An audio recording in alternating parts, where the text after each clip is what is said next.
It's just one of those cases that you never forget. The search for Diane Suzuki's body is intensifying tonight. Close to 1,000 people searched most of Oahu today looking for any trace of Diane Suzuki. A group of her friends has gone out every weekend into deserted areas to look for any sign of her. It's broad daylight, it's in the middle of the afternoon. It just seemed so mysterious at the time that I think we all felt finding her was just around the corner. Homicide detectives tonight are using high-tech laser and chemical technology to support what they believe happened to 19-year-old Diane Suzuki. I'm told the police have recovered a lot of evidence in the case. What they have, they're not saying. There was a person of interest. I think there was only one person that they really focused in on. And a dramatic new development today in the Diane Suzuki murder case. And then it became the frustration of, well, why isn't there an arrest being made? He's going to be judged ultimately by the law or by his creator.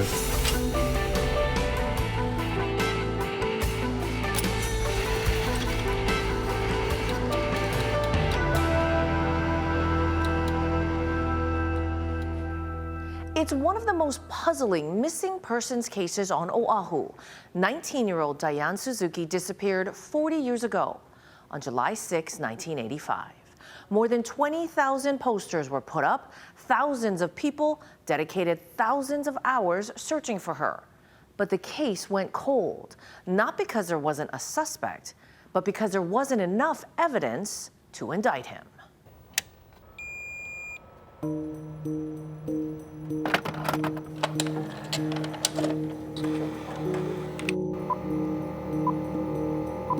Friends of Diane Suzuki are ready to start the search. They are looking for any trace of the missing dance instructor. The Suzuki's neighbor, Peter Gibo, has been organizing teams of people to go out and post flyers like this one. Diane Suzuki's disappearance was puzzling. The 4'11", 109-pound, bubbly UH rainbow dancer vanished in the middle of the day, in a safe and crowded area.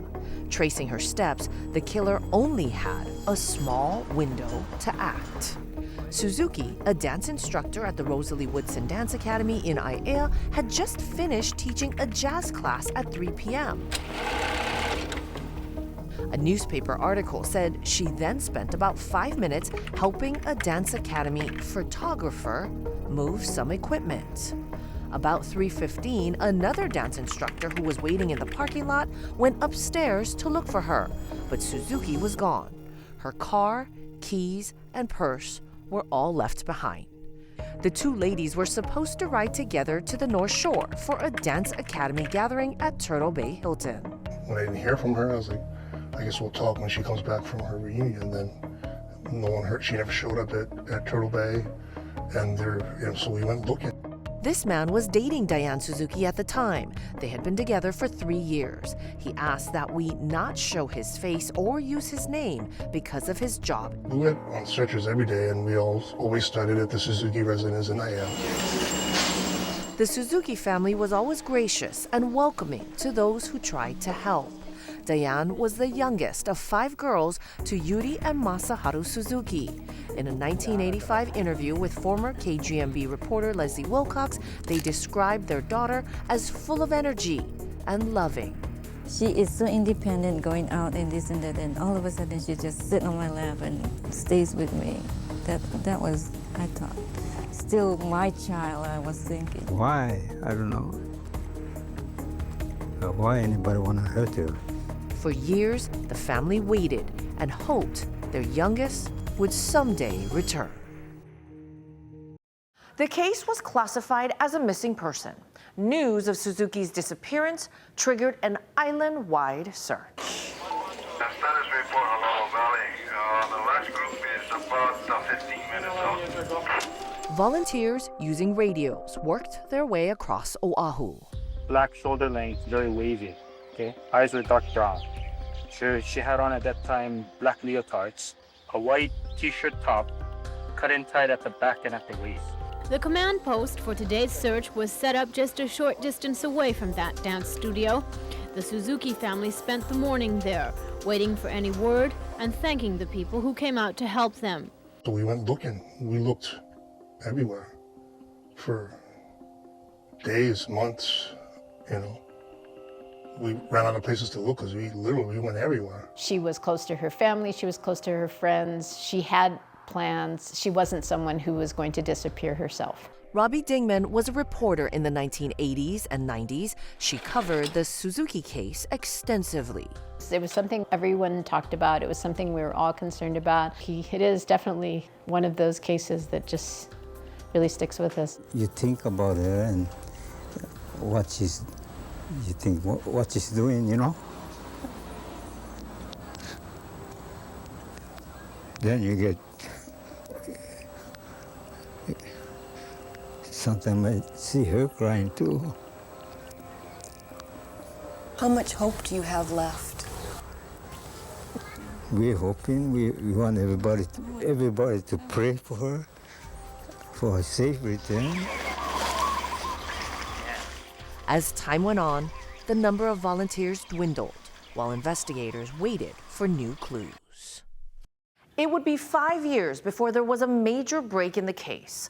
On November 14, 1990, police, armed with new investigative tools, returned to the last place Diane Suzuki was seen alive, the dance studio in Aiea.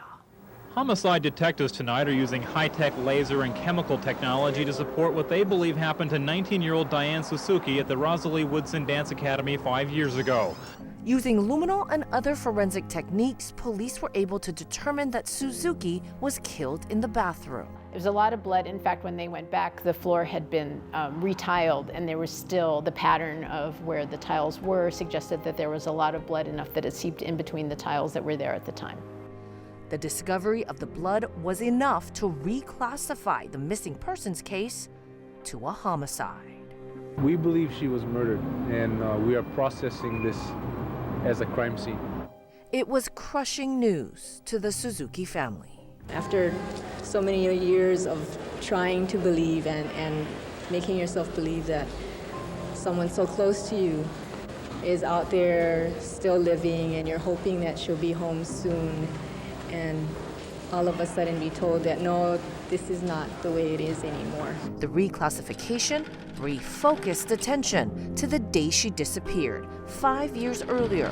If she was murdered in the building right after teaching the jazz class, the killer had less than 15 minutes to commit the crime and hide Suzuki's body. Coming up,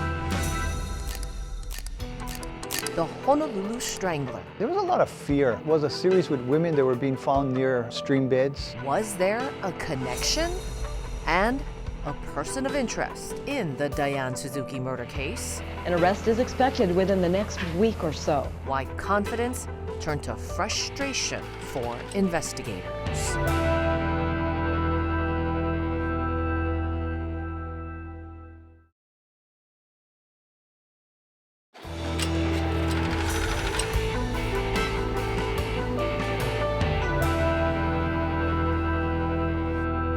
The revelation that Diane Suzuki was murdered was unnerving for a community already on edge.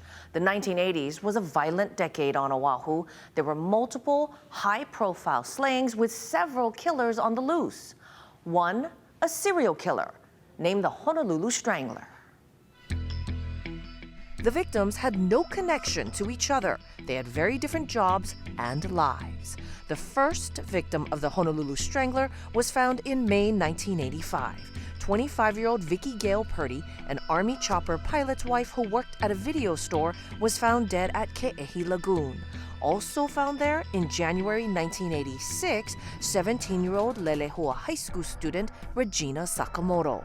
Weeks later, 21-year-old secretary Denise Hughes was kidnapped while waiting for her bus to go to work. You were finding a dead female, and there was no witnesses. There were no witnesses. There was little evidence. In April, the body of 25-year-old Luis Medeiros was discovered by a work crew near Waikele Stream. And on May 3rd, 36-year-old Linda Pesci, a dancer at a club, was found dead at Sand Island. Police arrested a man, Howard Gay, for the Pesci murder. The Eva Beach mechanic worked overnights along Lagoon Drive. He failed a polygraph, according to news reports, but Gay was released, citing a lack of evidence. He was never charged and died in 2003 in California. There was active surveillance and active investigations going on that person. The police were doing the best they possibly could. There's not as much investigative techniques back then as there are now. Unrelated to the Honolulu Strangler case, there was another high-profile, unsolved killing of a woman, Lisa Au, in 1982. She was last seen with her boyfriend, who was a person of interest. Au was the same age as Diane Suzuki, 19 years old. But the two cases are not connected. All the violence against women in the 1980s spread fear on Oahu. Our community is becoming unsafe. Robbie Dingman married HPD Homicide Lieutenant Gary Diaz, and together they wrote a book called Honolulu Homicide, detailing all of these killings. Dingman said Diaz, who died last year, was always bothered by unsolved murders, especially Suzuki's case, because he was there for all the developments over the years. And I know it was one of those things that it really weighed on him. Lieutenant Gary Diaz was part of the homicide team that early on identified a person of interest. One of the most frustrating parts of the investigation, a denied request for a second search warrant in November of 1990. The day detectives searched the Rosalie Woodson Dance Academy and found blood in the bathroom, detectives were also preparing to search a marsh behind a home in Pearl City, an area owned by the family of the Dance Academy photographer, the same photographer who worked in the building with Suzuki. A newspaper report said she helped him move equipment the day she disappeared. I will not identify anyone in particular other than to state that we have interviewed this individual in the past, and we'll continue our efforts in regards to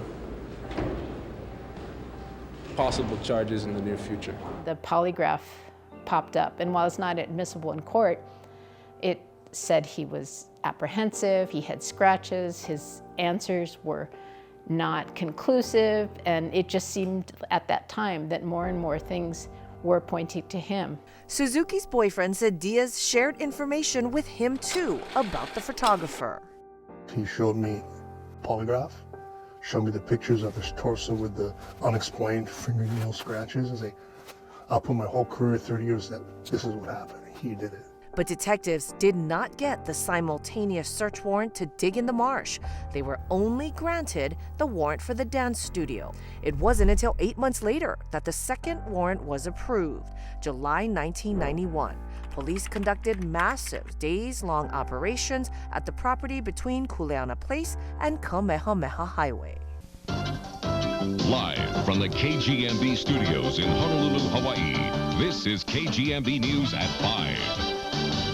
Okay, the search for Diane Suzuki's body is intensifying tonight, with detectives from the Honolulu Police Department returning to Waiau. Now, about 9:30 this morning, a 30-member team, including officials from the Army's Central Identification Lab, began searching a marsh behind a Kuleana Place home. It's the same area that they were combing through last week Friday, when they reportedly found a pair of tights and a hairpiece that may have belonged to the 19-year-old Suzuki. She was last seen alive July 6, 1985. We are conducting a search warrant of this premises in relationship to the Diane Suzuki homicide. Despite all the efforts, police did not find Suzuki's body, but they did find something else. And then it was more heartbreaking when the Army identification specialists found what they said looked to be a grave that had been disturbed right around the time that the dance studio had been searched. The inability to execute simultaneous search warrants may have had a consequential impact on the investigation, but law enforcement tried to move forward anyway, believing they had built a strong enough case. And sources close to the investigation tell us that detectives have compiled quite a bit of evidence, and that an arrest is imminent. Will possibly come within the next 2 weeks. Those close to the case believe they've gathered enough evidence to make an arrest and to get a conviction. An arrest is expected within the next week or so.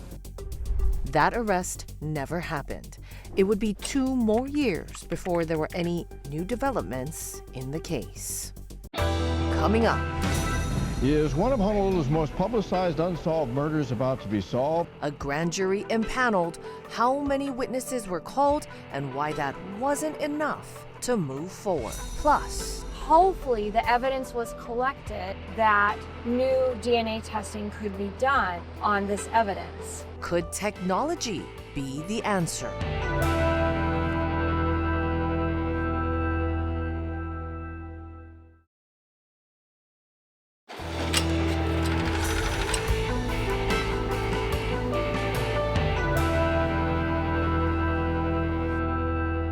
The case hit a pivotal moment in October 1993. That's when the Honolulu Prosecutor's Office presented evidence to a special investigative grand jury, throwing everything they had to try to get an indictment.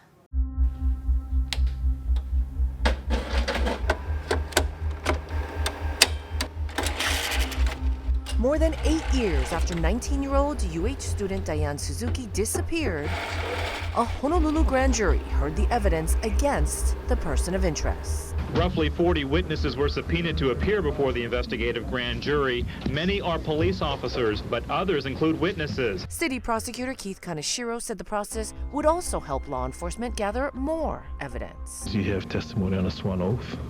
That's one thing that you could not get in any other investigation prior to investigative grand jury. It was risky. Island-wide searches and efforts to unearth suspected marshy graves all failed to produce Suzuki's body. So prosecutors could not establish when or how she died.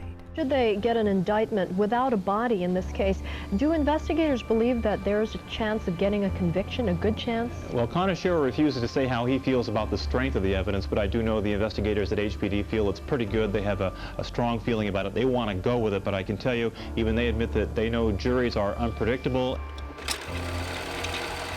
Days of testimony resulted in a no bill. The grand jury declined to indict the man. It was devastating for loved ones. It took many years for me to, heal those wounds. And when Keith Kaneshiro opened up this grand jury investigation years after the fact, he ripped off all those Band-Aids. Diane Suzuki's boyfriend says the scars still run deep. The two were planning a life together.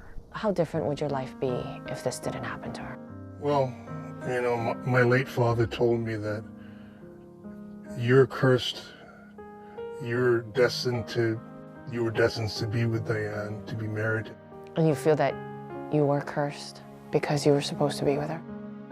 For a long time in my life, I thought that God hated me, but that's just not true. I've fallen in love since then, but 2 failed marriages and a couple of failed long-term relationships. I still haven't found somebody to spend my life with, but yeah, I guess she would be the standard that everyone gauges. The Suzuki family held a memorial service for her on the 12th anniversary of her death to say goodbye. Her mother, Yuri Suzuki, died the following year. Her father, Masaharu Suzuki, died in 2016 at the age of 94. He is buried at the National Memorial Cemetery of the Pacific. He was an Army veteran who served in the 442nd Infantry Regiment in World War II. Diane Suzuki's parents died without seeing justice and without answers about what happened to their youngest child. There have been no remarkable changes since that failed grand jury in 1993, but there have been significant improvements in forensic technology to solve active and cold cases. Could those techniques finally provide the evidence needed in this case? It's not clear if cold case investigators have revisited the Diane Suzuki case in recent years. Genetic genealogy DNA and other techniques have been able to breathe new life into stagnant cases. But without a body, would blood samples from the Dance Academy bathroom be enough? We need to figure out what evidence was collected and then using advanced techniques and see either the suspect's DNA, or maybe they'll find unknown DNA, and that's where forensic genetic genealogy would come in. If there is DNA collected as part of a mixture with this blood that was found, and it's an unknown male, that's where genetic genealogy investigation comes in. Blood samples may only contain Suzuki's DNA or may contain multiple donors. Suzuki's boyfriend at the time says he does not believe her killer will be arrested. I don't really have hope in the judicial system. You know, I have more faith that he'll be judged by God and he'll get what he deserves. 40 years later, the case does not appear to be any closer to being resolved. We may never know what happened to the vibrant and charming UH student, but for those who are part of her life or part of the investigation, they believe they already have the answer to who killed Diane Suzuki.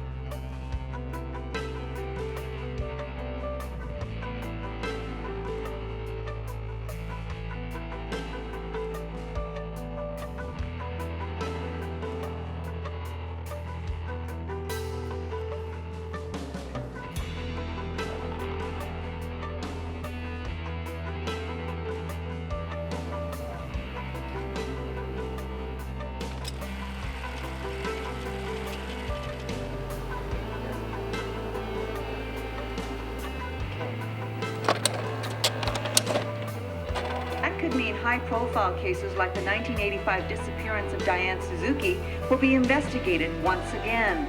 Suzuki's body was never found, but Honolulu police reclassified the case from a missing persons to a homicide. Every homicide has tragic consequences for the community and families.